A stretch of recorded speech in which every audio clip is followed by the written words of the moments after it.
Bisakah aku juga memiliki keterampilan bertarung, yang diwarisi dari dewa asli? Xiao Yan sangat terkejut di dalam hatinya.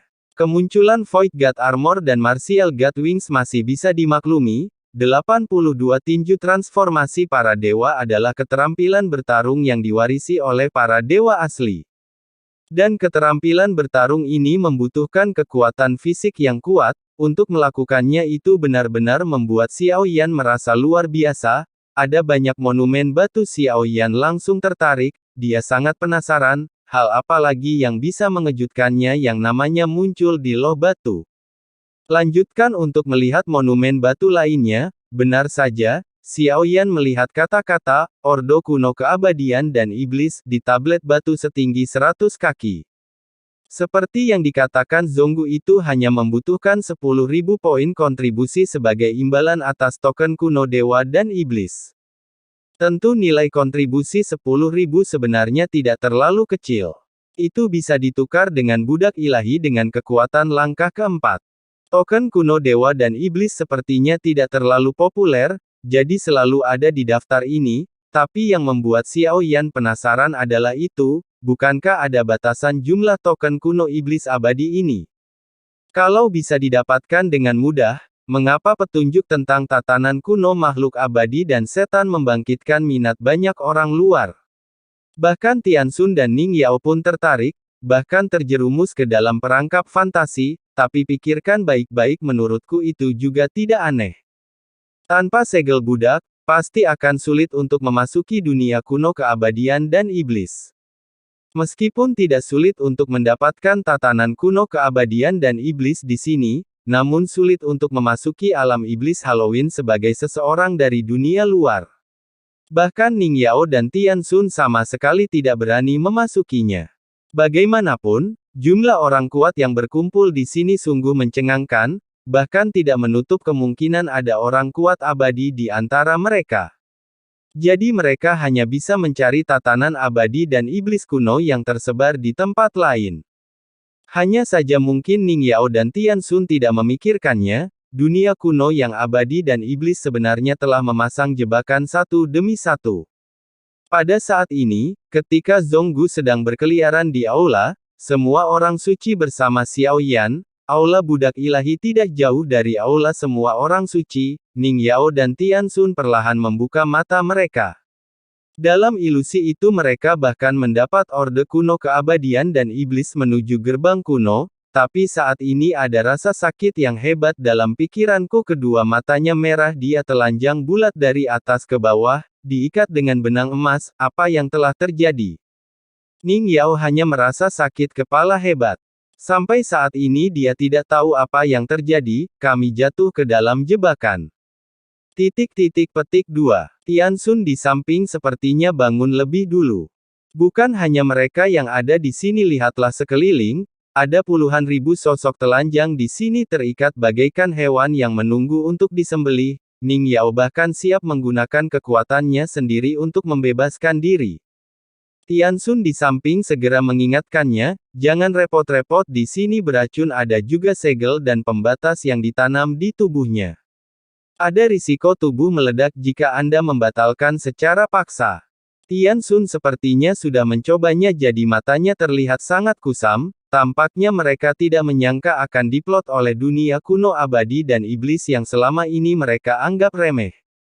Bahkan lebih direduksi menjadi ini, apa yang harus kita lakukan sekarang? Ning Yao melihat sosok telanjang di sekelilingnya. Aku bahkan tidak tahu di mana aku sekarang, sepertinya kita terjebak di sini karena kita pernah jatuh ke dalam ilusi sebelumnya. Sekarang saya hanya dapat mengambil satu langkah dan melihat satu langkah. Tianxun berkata sambil menghela nafas panjang. Tapi mereka tampaknya tidak khawatir dengan kehidupan mereka. Saat ini di aula semua orang suci, tiba-tiba sebuah tablet batu meledak dengan cahaya yang menyilaukan, nama di atas bersinar terang. Xiao Yan mau tidak mau tertarik dengan tablet batu yang bersinar itu. Seorang budak ilahi yang baru telah disegarkan. Begitu banyak budak dewa baru, begitu banyak. Mungkinkah ini semua ditangkap oleh Zonggu Daozi? Lihat ke atas dengan cepat. Sebenarnya ada dua langkah ke-9. Xiao Yan juga mengikuti pandangan semua orang dan melihat ke atas tablet batu. Ada nomor yang tertulis jelas di atasnya, tidak ada nama khusus. Dua langkah ke-9. Tampaknya kedua raja spiritual itu telah menjadi boneka orang lain. Xiao Yan bergumam di dalam hatinya, di dunia sensi mereka memperbudak sejumlah besar orang berkuasa di sensi. Padahal orang-orang ini telah diberi kekuatan yang besar, tapi itu juga merenggut jiwa mereka, menjadi hantu. Mulai sekarang mungkin tidak satu pun dari mereka yang memikirkan hal itu, seperti kata pepatah, segalanya berbalik. Meskipun mereka lebih kuat dari langkah 9, tapi masih ada hari di mana aku akan diperbudak oleh orang lain. Sebenarnya diperlukan 50.000 poin kontribusi untuk menebus langkah ke-9. Petik 2. Setiap orang yang melihat poin kontribusi diperlukan setelah nomor tersebut mendesis dingin. 50.000 poin kontribusi itu banyak. Bahkan beberapa murid tahu teratas saya harus mendapatkan 50.000 poin kontribusi dalam satu tarikan napas. Itu tidak mudah, namun jika ada langkah ke-9 maka latar belakangnya akan sangat berbeda. Saat keluar untuk menangkap tidak perlu menggunakan ilusi, tahanan ilahi. Hal ini dapat ditekan dengan mengambil tindakan langsung, tapi nilai kontribusi 50.000 memang tidak mudah untuk mengeluarkannya. Xiao Yan sedikit menyipitkan matanya, dia merasa itu agak tidak adil. Ini semua ditangkap oleh Zhonggu, lagi pula sudah dibayar. Zhonggu sendiri hanya menerima total 50.000 poin kontribusi. Bahkan hanya mampu beralih ke langkah ke-9, jika kedua belah pihak mempunyai hubungan kepentingan. Nilai kontribusi yang didapat Zhonggu sama sekali tidak proporsional.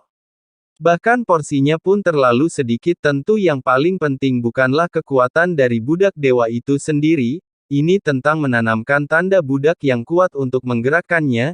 Itulah mengapa bahkan sangat tidak adil masih tidak terlalu banyak keluhan. Tidak ada tanda budak tidak mungkin untuk didorong olehnya. Tepat ketika kerumunan orang di aula semua orang suci sedang ramai, tiba-tiba terdengar suara yang mendominasi, pertama saya menginginkannya.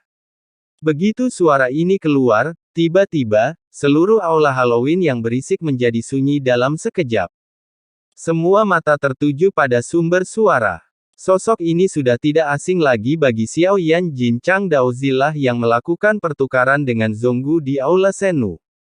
Dia juga orang yang mengundang Zhonggu ke aula budak Dewa Shuro. Sepertinya saya tidak tahu dari mana saya mendapat berita itu, baru saja memasuki aula Halloween sekilas, dia terkunci di tablet batu setinggi 100 kaki. Xiao Yan sedikit mengernyit saat melihat ini. Jika digantikan oleh Jin Chang, jika Zhonggu pergi ke janji, maka Xiao Yan kemungkinan besar akan bertarung langsung dengan dua Raja Roh. Zhonggu juga mengikuti pandangannya dan menoleh. Matanya lebih serius, merasa khawatir lagi, meskipun Xiao Yan kuat tapi ini adalah langkah ke-9. Mengapa Zhonggu tidak khawatir? Zhonggu menggunakan penglihatan sekelilingnya untuk melihat Xiao Yan. Saya melihat Xiao Yan tampak seperti biasa. Tampaknya tidak ada kekhawatiran. Saya merasa sedikit lebih lega saat ini. Mata Xiao Yan tidak lagi tertuju pada tablet batu Senu. Itu tidak ada artinya baginya. Kemudian lanjutkan melihat daftar lainnya. Tugu batu ini tidak mencolok, jauh lebih kecil dari monumen batu lainnya, namun karakter yang berkedip di atas membuat Xiao Yan sedikit mengangkat alisnya. Pil keberuntungan. Apakah benda ini benar-benar ada?